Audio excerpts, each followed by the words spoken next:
প্রতিদিনের মতো আজও অফিস থেকে ফেরার পথে 2টা তাজা গোলাপ কিনে বাসায় যেয়ে অনেকবার কলিং বেল চেপেও দেখি মাইশা দরজা খুলে না। সারাদিন অফিস করে ক্লান্ত শরীরে দরজার সামনে দাঁড়িয়ে থাকার যে কোনো শক্তিই দেহে নাই। কিছুক্ষণ পর ডাকাডাকি শুরু করলাম। এদিকে মাইশার ফোনে অনেকবার কল দিলাম কিন্তু রিসিভ করে না। মাইশার ফোনের রিংটোনের আওয়াজ আমি শুনতে পাচ্ছি কিন্তু মাইশা তো এমন কখনই করে না। এই সন্ধ্যায় তো কখনো ঘুমায় না। বেশ চিন্তায় পড়ে গেলাম। আমার বাসা নিচতলায়, তাই ঘুরে বেলকনির সামনে গিয়ে দেখি দরজা অর্ধেক খোলা। মাইশাকে দেখা যায় কিনা তাই আমি দরজায় ফাঁক দিয়ে তাকাতাকি করছি। কিছুক্ষণ তাকাতাকি করার পর হঠাৎ ফ্লোরে চোখ আটকে যায় আমার। মাইশার চুল এলোমেলো অবস্থায় ফ্লোরে বিছিয়ে থাকতে দেখলাম। আমার বুকের ভিতরে হঠাৎ ধাক্কা দিয়ে উঠলো। আমি এবার উত্তেজিত হয়ে ঘরের ভিতরে দেখার জন্য বেলকনির গ্রিল বেয়ে কিছু দূর উকি দিলাম। তাকাতে দেখি মাইশা হাত পা ছুঁড়ে অর্ধনগ্ন অবস্থায় ফ্লোরে পড়ে আছে। ওর পায়জামা অর্ধেক খোলা। দেখা মাত্রই আমার দেহে পাথরের মতো শক্ত হয়ে গেল। আমি নিজেকে ধরে রাখতে পারলাম না। সোজা নিচে আছড়ে পড়লাম গ্রিল থেকে। তখন সন্ধ্যা 7:30-এর কাছাকাছি। আমার গলা শুকিয়ে কাঠ হয়ে গেল। হাত পা থরথর করে কাঁপছে। আমি কি দেখলাম এটা? নিজেকে বিশ্বাস করতে পারছি না। নিজেকে কোনো রকম দাঁড় করিয়ে বাসার দরজার সামনে গিয়ে পাশের বাসার কাদের ভাইকে ডাক দিলাম। আমি যেন কাঠের পুতুলের মতো দাঁড়িয়ে আছি। নিজের ভেতরে কোনো কিছু যেন অনুভূত হচ্ছে না। 5 বছরের রিলেশন করে বিয়ে হয় আমাদের। বিয়ে হয়েছে 2 বছর। খুব ভালোবাসি আমি মাইশাকে। ওকে ছাড়া আমি এক মুহূর্ত নিজেকে কল্পনা করতে পারি না। আমার ডাকাডাকি শুনে কাদের ভাই তাড়াতাড়ি দরজা খুললেন। আমি ওনাকে যে বিষয়টা বলবো কিন্তু গলা দিয়ে কোনো শব্দ বের হচ্ছিল না। শুধু একটা কথাই বের হচ্ছিল, ভাই এখন দরজা ভাঙতে হবে। কাদের ভাই দু ভ্রুর মাঝে চিন্তার রেখা ফুটিয়ে তুলে আতঙ্কের স্বরে বললেন, কেন স্বপ্নীল ভাই, কি হয়েছে? আমি কান্নামাখা কণ্ঠে, আমার মাইশা ভাই, আমার মাইশা ফ্লোরে পড়ে আছে। কাদের ভাই চোখ বড় বড় করে আমার দিকে তাকিয়ে বললেন, কি বলেন ভাই, কি হয়েছে ভাবির? এই বলে কাদের ভাই ওনার শক্ত গতিতে দেহের সমস্ত শক্তি দিয়ে দরজায় লাথি মারলেন। আমি ওনার সাথে তাল মিলিয়ে কয়েক লাথি দিতে দরজা চিটকিনি ছড়িয়ে দরজাটা খুলে গেল। দরজা খুলতে যে দেরি, আমি মুহূর্তেই বেডরুমে ঢুকেই থমকে দাঁড়ালাম। অনুভূতিহীন একটা জড় পদার্থের মতো দাঁড়িয়ে আছে আমি। সাথে সাথে কাদের ভাইও ঢুকলো। ফ্লোরে মাইশাকে দেখেই কাদের ভাই চোখ বন্ধ করে অন্যদিকে ফিরলেন। বেডরুমের ফ্লোরে মাইশার অর্ধনগ্ন অবস্থায় পড়ে আছে। দেখে বোঝা যাচ্ছে কেউ রেপ করে গলা টিপে মেরে ফেলেছে। আমার মাইশা আর এই পৃথিবীতে নাই। আমার মাইশা, আমার কলিজা, আমার সব কেড়ে নিল। পোলাপ বকার মতো কথাগুলো আমার মুখ দিয়ে বের হচ্ছিল। হঠাৎ হাসি পাচ্ছিল, হেসে উঠছিলাম শব্দ করে। হাসতে হাসতে বুকের ডুকরে কেঁদে উঠে ঝাঁপিয়ে পড়লাম মাইশার ওপর। কাদের ভাই পেছন থেকে বললেন, শান্ত হন স্বপ্ননীল ভাই, এখন হাত দিন না ভাবির গায়ে, পরে সমস্যা হতে পারে। আমি কোনো কথা শুনলাম না। মাইশার মাথাটা আমার বুকে শক্ত করে জড়িয়ে ধরলাম। হাহাকার দিয়ে কেঁদে উঠলাম। আমার জন্য দম ফুরিয়ে আসতেছে। ধীরে ধীরে চোখের ঝাপসা দেখতে লাগলাম। আমার জ্ঞান ফিরলে তাকিয়ে দেখি বেশ সাজানো একটা ঘরে আমি অস্পষ্ট কান্নার আওয়াজ শুনতে পাচ্ছি। দেখলাম আমি শুয়ে আছি কাদের ভাইয়ের বেডরুমে। আমি সেখান থেকে কাদের ভাইয়ের বাসার মেইন দরজা খুলতেই দেখি বহু মানুষ। আমি লোকজন ঠেলে ভেতরে যেয়ে দেখি আমার শাশুড়ি মা শব্দ করে কান্না করছেন। পরক্ষণে একটা ঘুষি এসে লাগলো আমার ডান কাঁধে। আমি সাথে সাথে ঘুরে পড়লাম নিচে। তাকিয়ে দেখি আমার শালক মানে মাইশার ছোট ভাই তারেক আমার জামার কালার ধরে টেনে তুলছে আর বলছে, আমার আপুরে তুই মেরেছিস, কেন মেরেছিস বল? চিৎকার দিয়ে উঠলো তারেক। আমি শুধু অনুভূতিহীন দৃষ্টিতে তাকিয়ে আছি ওর দিকে। 2টা পুলিশ কনস্টেবল ছুটে এসে তারেককে আটকালো। তারেক ক্ষিপ্ত ভাগের মতো আমার দিকে রুখে আসতেছে। 2 কনস্টেবল যেন ওকে ধরে রাখতে পারছে না। একজন এগিয়ে এসে আমাকে টেনে তুললো। তাকিয়ে দেখি নাইমা, না জান্নাতুল নাইমা হচ্ছে মাইশার ছোট বোন। ওরা 3 ভাই বোন। মাইশা সবার বড়, তারপর তারেক আর সবার ছোট নাইমা। এবার নাইমা ইন্টার 2nd ইয়ারে পড়ে। নাইমা আমাকে উঠাতে এসে বলছে, আপনার লেগেছে অনেক ধুলাবাই, ভাইয়া দিন দিন অমানুষ হয়ে যাচ্ছে। আপনি জানেনই তো ভাইয়া কত বদরাগী, কোনো কিছু শুনবে না বুঝবে না, সিনিয়র মানুষের গায়ে হাত তুলবে। আমি ওর কথা শেষ করতে না দিয়ে বললাম, না ঠিক আছে, আমি কিছু মনে করিনি। এই বলে আমি আমার বেডরুমে গেলাম। গিয়ে দেখি পুলিশ স্ট্রেচারে মাইশাকে উঠাচ্ছে, হয়তো লাস্ট পোস্টমর্টম করবে। এসআই আমাকে দেখে বলল, আপনি এই রুমে কি করেন? বলছি না কাউকে এখানে না আসতে। আমি ক্ষীণ গলায় উত্তর দিলাম, আমি ওর স্বামী। অফিসার চোখ বড় বড় করে আমার দিকে তাকিয়ে বলল, আপনি ওনার স্বামী? এতক্ষণ কোথায় ছিলেন? আমার ওয়াইফের এই অবস্থা দেখে সেন্সলেস হয়ে যায়। আপনাকেই তো দরকার, আসছেন ভালো হয়েছে, কিছু প্রশ্নের জবাব দিন। বলুন। কাদের নামের এক ভদ্রলোক বললেন, আপনি ওনাকে দরজা ভাঙার জন্য বলেছিলেন। হ্যাঁ, তা দরজা ভাঙলেন কেন? ভেতরে আটকানো ছিল তাই। অফিসার কিছুক্ষণ চিন্তার ভঙ্গিতে চুপ থেকে আবার প্রশ্ন করলেন, আপনার ওয়াইফের লাশের অবস্থা দেখে তো মনে হচ্ছে রেপ করে শ্বাসরোধ করে মারা হয়েছে। গলার 2 পাশে স্পষ্ট হাতের দাগ। দরজা যদি ভেতর দিয়ে লাগানো থাকে তবে তাকে রেপ করলো কে? আর মারলই বা কে? এই বাসা থেকে তো বের হবার অন্য কোনো পথ নাই, তাহলে আমি সেটা কিভাবে বলবো? আমি অফিস থেকে এসে দেখি দরজা লাগানো, তারপর বেলকনির পাশ দিয়ে দেখতে পাই মাইশা, আমার ওয়াইফের চুল এলোমেলো হয়ে ফ্লোরে পড়ে। তারপর আমি ছুটে গিয়ে কাদের বাইকে ডাকি, উনি আর দরজা আমি ভাঙ্গি। কাদের বায়ু তাই বলেন। এই বলে অফিসার গুটি গুটি পায়ে হেঁটে এক পাশ গ্রিল হাত দিয়ে একটু আঘাত দিয়ে দেখলেন, এরপর এসে আমাকে বললেন আপনাকে আবার ডাকা হতে পারে কিছু ইনফরমেশনের জন্য। এই বলে স্ট্রেচারে করে আমার মায়েশাকে ওরা নিয়ে গাড়িতে তুললো। মায়েশাকে নিয়ে যাওয়ার সময় প্রায় ঝাঁপিয়ে পড়লেন স্ট্রেচারের উপর আমার শাশুড়ি মা। নাইমোনাকে টেনে নিয়ে ওর বুকে নিয়ে নিল। আমার বুকের ভিতর হাহাকার বাড়তে লাগলো, চোখের সীমানা আর ধরে রাখতে পারলাম না জলগুলো। কিন্তু একটা চিন্তা আমাকে আটকে দিল, দরজা তো সত্যি ভিতর থেকে আটকানো, তাহলে এসব করলো কে? কাদের ভাইকে ডাক দিলাম, উনি বললেন সমস্ত ঘর তখনই খুঁজেছিলাম কেউ লুকিয়ে আছে কিনা, বাট কেউ ছিল না। আর আপনি তো এদিকে সেন্সলেস। আমার মাথা ঘুরে আসছে, কিভাবে সম্ভব? কেউ তো এটা করেছে। সে কি জিন যে হাওয়া হয়ে যাবে? বাসার সব প্লেস তন্নমন্ন করে খোঁজা হয়েছে, কিন্তু কোথাও কারো নিশানা পাওয়া গেল না। মাইশার দাফন হয়ে গিয়েছে, কিন্তু এখনো সেই উত্তর মিলল না, কে কিভাবে ঘরে ঢুকলো আর কেনই বা মেরে রেখে গেল? অপরাধী যেভাবেই হোক খুঁজে বের করতে হবে।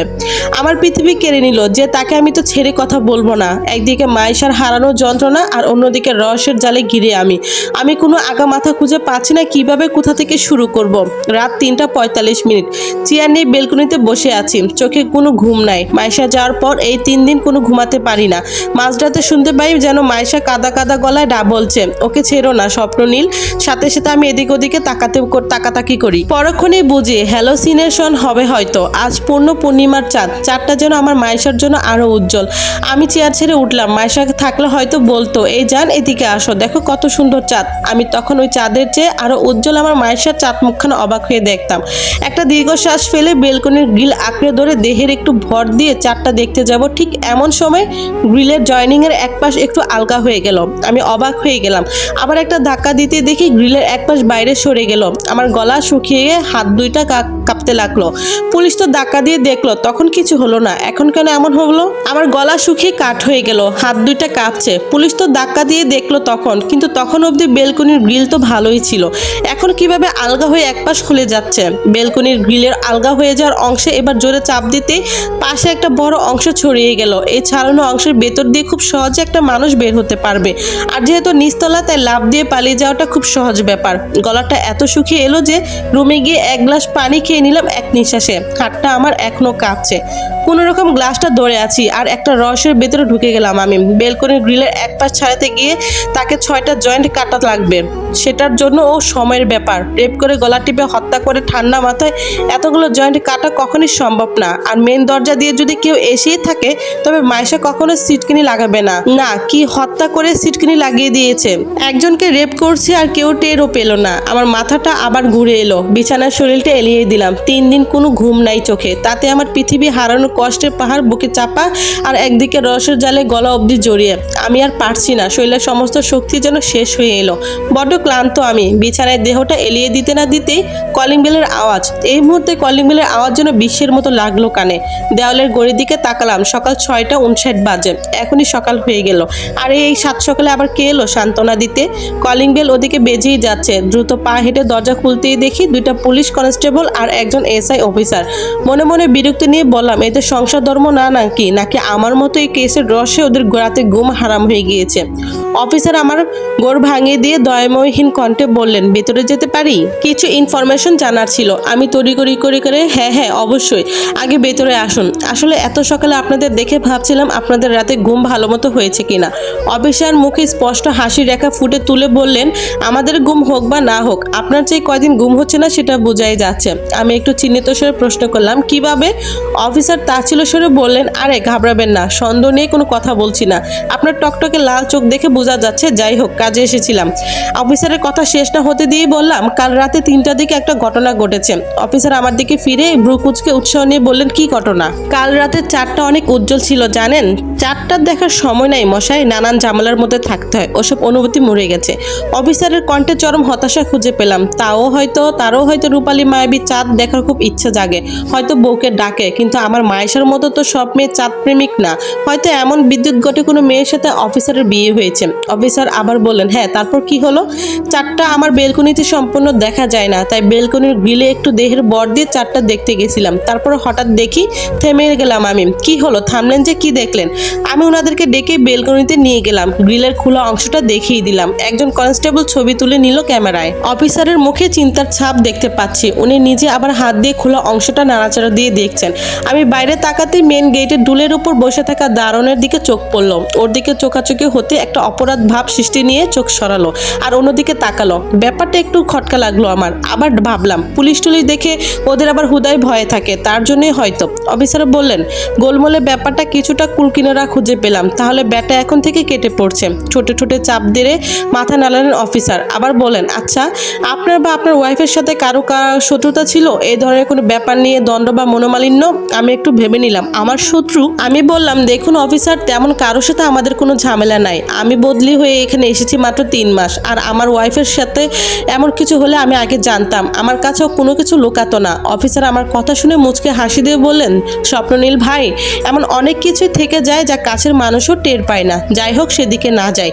এই নিন আমার ফোন নাম্বার। কোনো কিছু জানতে পারলে বা বুঝতে পারলে অবশ্যই আমাকে জানাবেন। আজ আসি তাহলে।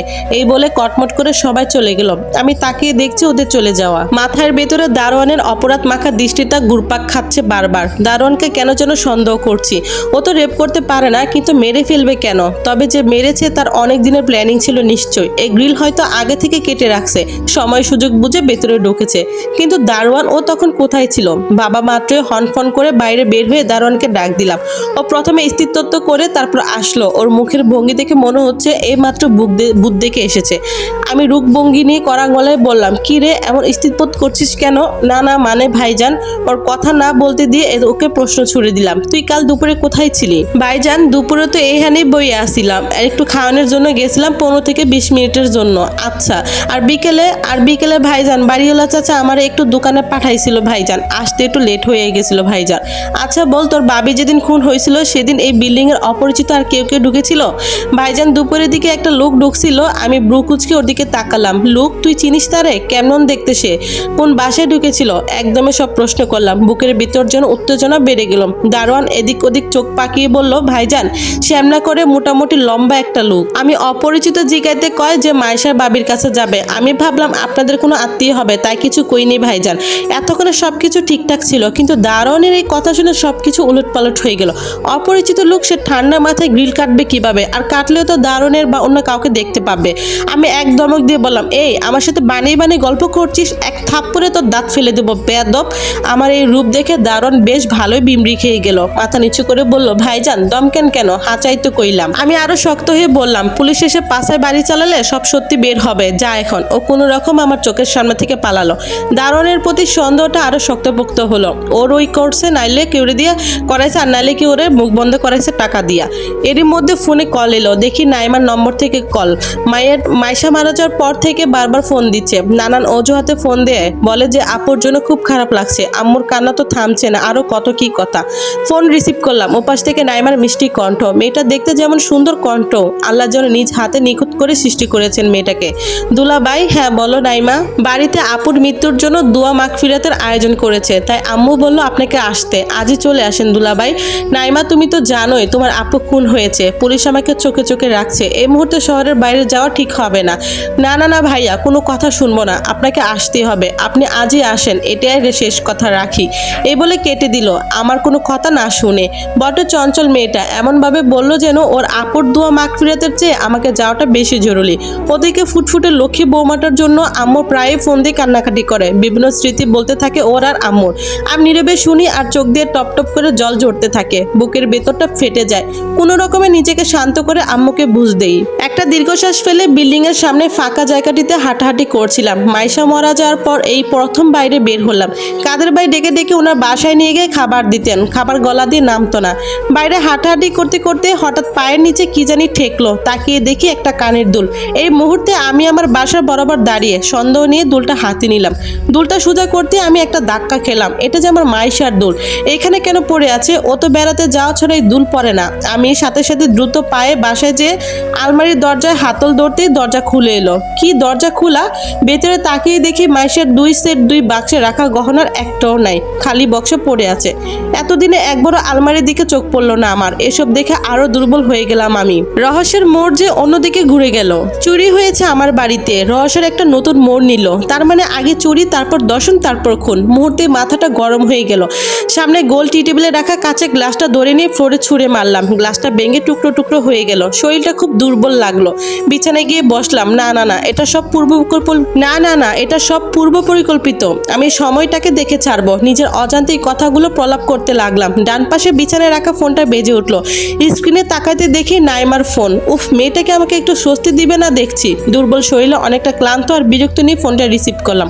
ওপাশ থেকে কান্নার আওয়াজ শুনতে পাচ্ছি। এটা ঠিক নাইমার ডঙ্কার না, আমি যাব না বলছি তাই, কিন্তু নাইমা দেখি কেঁদেই যাচ্ছে। আমি বেশ অবাক হলাম। হ্যালো নাইমা, কি হয়েছে? এভাবে কাঁদছো কেন? কি হয়েছে? দুলাভাই এটুকু বলে আবার কান্না জুড়ে দিল। আমার ভয় করতে লাগলো। আবার কিছু হলো না তো? বেশ চিন্তিত স্বরে বললাম, হ্যালো, কি হয়েছে? কি এভাবে কান্না করছো কেন? কিছুক্ষণ পর একটু নীরব থেকে নাইমা বলল, দুলাভাই আপনি আসবেন না? আপনার সাথে একটা জরুরি কথা আছে, প্লিজ আসেন একবার। আমার মরা বোনের দোহাই লাগে।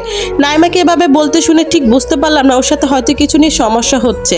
কি হয়েছে? নাইমার উত্তেজনা আমি বিছানা ছেড়ে দাঁড়ালাম। কথা দ্রুত বলতে গিয়ে জিহ্বায় আষ্ট লেগে গেল। অনেকটা তুতলানোর ভঙ্গিতে বললাম, মামা মানে কি হয়েছে নাইমা? এখনই আমাকে বলো। দুলাভাই যা বলবো মন দিয়ে শুনবেন কিন্তু। হ্যাঁ অবশ্যই বলো। আপুর মৃত্যুর 2 দিন পর একটা অচেনা নাম্বার থেকে ফোনে কল আসে। তারপর আমি রিসিভ করি। দেখলাম একটা বেশ মধ্যবয়সী ছেলের কণ্ঠ। তারপর কি বলল সে? শুনবেন তো আগে। ফোন দিয়ে ভালো মন্দ জিজ্ঞাসা করলো। আপুর কথায় দাফন হয়েছে এসব জিজ্ঞাসা করলো। আমি ভাবলাম আব্বু আমার ফোন আত্মীয় হবে হয়তো। আমি একটু নড়ে বসলাম। নাইমার বলার ভঙ্গি আমাকে আরো মনোযোগী করে তুলছে। আগ্রহ স্বরে বললাম, তারপর? কিন্তু ঠিক তারপরের দিন ওই ছেলেটা অন্য নম্বর থেকে ফোন করে, বেহুদা আলাপ জমাতে চায়। এটা বুঝতে পেরে আমি ফোন কেটে দিই। তারপর গতকাল আর একটা অপরিচিত নম্বর থেকে ফোন দিয়ে যা বলছে তা তো আমি শুনে অবাক হয়ে গেলাম। আমি বেশ অবাক হয়ে বললাম, কি বললো সে? প্রথমে ফোন দিয়ে আলাপ জমাতে চায়। আমি কেটে দিতে চাইলে হঠাৎ করে বৃষ্টির বাসায় গালি দেওয়া শুরু করে। এক মিনিট বলে আমি নাইমাকে চুপ করিয়ে দিলাম। বললাম, তার বাসা কেমন ছিল? মানে বাসার মধ্যে কি কোনো আঞ্চলিকতা ছিল? নাইমা কিছুটা ভেবে বলল, না, নইলে তো বুঝতে পারবো। আচ্ছা তারপর বলো। যখন গালি দেওয়া শুরু করে তখন আমার খুব রাগ হয়ে যায় আর বলে ফেলি যে ওর নাম্বারটা পুলিশে দিব। এই কথা শুনে ওই আমাকে থ্রেট দেওয়া শুরু করে। দুলাভাই থ্রেটের কথা শুনে আমার বুকের ভিতর ধরাস করে উঠে, চিন্তায় চোখ মুখ ভারী হয়ে এলো। তারপর বললাম, থ্রেট দিছে? কি বলছে? বলছে বেশি বারবার আস না, তোর আফার মতো অবস্থা করে দিব কিন্তু তোকে। নাইমার মুখে কথাটা শুনেই যেন আমি ধাক্কা খেলাম। আতঙ্কের সাথে বললাম, আফার মতো মানে? তারপর তুমি কি বললে? আমি কিছু না বলে কেটে দিলাম। তারপর আপনার কাছে কান্নাকাটি করছিলাম ফোন দিয়ে, কিন্তু তখন তো তুমি বললে আপুর অনেক মিস করছো তাই। আর এই কথা কালই বলনি কেন? আজ কান্না করলে কেন? আজও কি ফোন দিয়ে কিছু বলেছিল নাকি? হ্যাঁ দিয়েছিল, কিন্তু আমি রিসিভ করিনি। তারপর তো আপনাকে ফোন দিয়ে ডাকলাম। আমার খুব ভয় করছে দুলাভাই। আমি অবৈধার চেষ্টা করে বললাম, আরে দূর পাগলি, কিচ্ছু হবে না, আমি আছি তো। তোমাকে সরল মেয়ে পেয়ে ভয় দেখিয়েছে মাত্র। নম্বরটা পুলিশে দিলেও 14 গোষ্ঠী বের করে ছাড়বে। নাইমাকে সান্ত্বনা দিলেও নিজের ভেতরে একটা প্রশ্ন ঢুকে গেল। ও তো অন্য কিছু বলে থ্রেট দিতে পারতো, আফার মতো অবস্থা করবে কেন বললো? তাহলে কি মাইশার খুনের পেছনে কোনো লিঙ্ক আছে? নাইমার ফোন নম্বরও বা কিভাবে পেল? নাইমা আমার মনতা ভেঙে দিয়ে বলল, কিন্তু দুলাভাই আপনি ওর কোন ফোন নাম্বার দিবেন পুলিশকে? এক এক সময় তো ভিন্ন ভিন্ন নাম্বার দিয়ে কল দিচ্ছে। আচ্ছা নম্বরগুলা দাও আমাকে। নম্বরগুলা টুকে নিলাম, কিন্তু আমার কেন জানি মনে হচ্ছে হত্যার পেছনে ছেলের হাত আছে। কিন্তু আমার আবার অন্য প্রশ্ন চলে আসছে, হত্যাই যদি করবে তবে গহনা চুরি কেন করলো? আলমারির চাবি তো মায়ের কাছেই থাকে, ও লুকিয়ে রাখে চাবি, আর আলমারি তো দেখলাম চাবি দিয়েই খোলা। তাহলে নিশ্চয়ই কোনো অস্ত্র দেখে চাবি নিয়ে গহনা নিয়েছে, আর যাবার সময় রেপ করে গলা টিপে খুন করে গিয়েছে। মেডিকেল রিপোর্টে বলে মায়েশাকে একজন রেপ করে। ওরা সংখ্যায় কয়জন ছিল? আর গহনা নিয়ে রেপ করলো এটা না হয় বুঝলাম, কিন্তু খুন কেন করবে যদি অপরিচিত কেউ হয়? তার মানে নিশ্চয়ই এমন কেউ এই কাজ করেছে যাদের মায়েশা চিনে, পরবর্তীতে ধরা খেয়ে যাওয়ার ভয়ে খুন করে গেছে, যাতে কোনো প্রকার প্রমাণ না থাকে। হ্যাঁ, ব্যাপারটা অনেকটাই রহস্যের জুট খুলে যাচ্ছে। এই কাজ একার পক্ষে সম্ভব না, সাথে আরো লোক ছিল। কিন্তু দারোয়ান তখন কি করছিল? ঘুরে ফিরে প্রশ্ন এসে পড়ছে দারোয়ানের উপর। ডাকাতি করছে, রেপ করছে, খুন করছে, তারপর ঠান্ডা মাথায় গিল কেটে, তাও আবার দিনের আলোতে থাকতে। আর দারোয়ান কিছুই জানে না, তা কি হয়? আমি নিশ্চিত যে হয় দারোয়ানের সাথে ছিল, নইলে মোটা অঙ্কের টাকা খাইয়ে ওর মুখ বন্ধ রেখেছে, হয়তোবা জানের ভয় দেখিয়েছে। আচ্ছা যদি জানের ভয় দেখিয়ে থাকে তবে দারোয়ান নিশ্চয়ই তাদের চিনে। এই তো আরেকটা বিষয় ক্লিয়ার হয়ে গেল, যে খুন করেছে সে পরিচিত, তাদের মাইশাও চিনে এবং দারোয়ানও চিনে। নাইমা হঠাৎ গা ধাক্কা দিয়ে বলল, দুলাভাই ও দুলাভাই। আমি সংজ্ঞা ফিরে পেয়ে বললাম, হ্যাঁ বলো। কোনো রাজ্যে আছেন আপনি? এত ডাকাডাকি করছি কিছু শুনছেন না? আমি দরজার দিকে তাকিয়ে বললাম, দরজাটা আগে খুলো, আম্মু দেখলে কি না কি ভাববে। নাইমার তাচ্ছিল্যের স্বরে বলল, যা বারে ভাবুক তো, সমস্যা নাই। নাইমার কথাটা এমনভাবে বলল যেন ওর সাথে আমার বিয়ে পাকা হয়ে গিয়েছে, এখন আর সমস্যা নাই। আমি অজুহাতে দেখে উঠে বাইরে যেতে চাইলে ঠিক তখনই নাইমা আমার হাত টেনে ধরে বসিয়ে দিয়ে বলল, আরে আসছেন তো মাত্র, একটু রেস্ট করেন, একটু কথা বলেন আমার সাথে। এই মেয়ের ভাবগতি ভালো ঠেকছে না আমার কাছে। যদিও আমাকে ওর আগে থেকে পছন্দ ছিল। আগে শুনতাম ওর আপুর মানে মাইশার সাথে ফাজলামি করে বলতো, আপি তোর জামাইয়ের প্রেমে পড়েছি রে, দিয়ে দে না আমাকে।